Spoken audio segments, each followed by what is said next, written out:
Bonjour à toutes et à tous et bienvenue dans Biome. Cette semaine, pour le 10e épisode, nous allons parler de la reproduction comme interaction tout d'abord, mais aussi des différents types de reproduction. La reproduction est en effet la dernière interaction que je vais développer ici, et elle a la particularité de n'avoir lieu qu'en intraspécifique, ou presque. En fait, il existe pas mal d'exemples d'hybrides, issus de la reproduction de deux êtres vivants d'espèces différentes, comme le ligre, issu d'une tigresse ou d'un lion, ou le baudet, issu d'un âne et d'une jument. Mais ces hybrides-là sont stériles. C'est d'ailleurs ce qui fait la notion d'espèce, puisque deux êtres vivants sont de la même espèce s'ils peuvent se reproduire ensemble et avoir une descendance fertile. Bien sûr, il existe des exceptions, notamment chez les végétaux. Revenons à la reproduction, dont il existe deux grands types, la reproduction sexuée et la reproduction asexuée. La reproduction sexuée, tout d'abord, que je développerai moins ici, car elle est davantage connue. Elle met en jeu des gamètes, donc des cellules reproductrices mâles et femelles, qui fusionnent. C'est ce qu'on appelle la fécondation.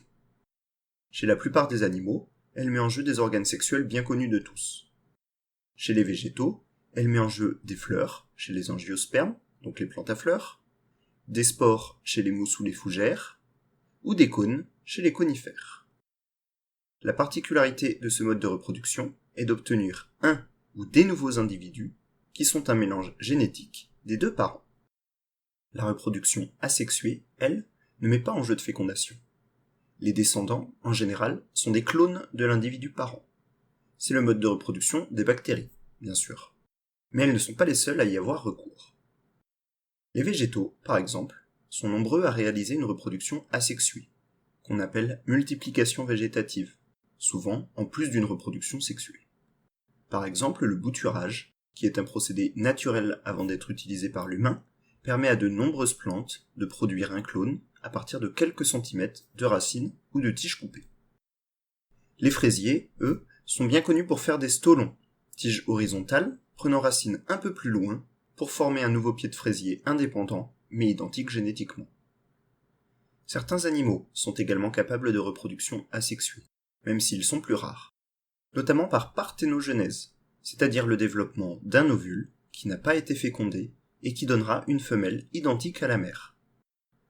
Deux exemples sont particulièrement intéressants à évoquer. Des reptiles tout d'abord, dont des femelles utilisent la parthénogenèse si les mâles n'ont pas été rencontrés ou viennent à manquer.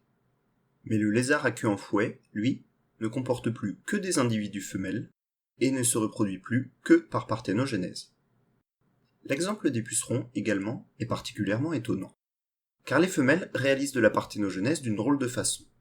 Certaines femelles portent des embryons clones dans leur abdomen, qui eux-mêmes portent déjà les embryons de la prochaine génération. On appelle cela des générations emboîtées. En revanche, aucun mammifère connu aujourd'hui n'est capable de réaliser de reproduction asexuée. Il est difficile, en tant qu'humain, dans nos modes de vie d'aujourd'hui, de réaliser cette notion.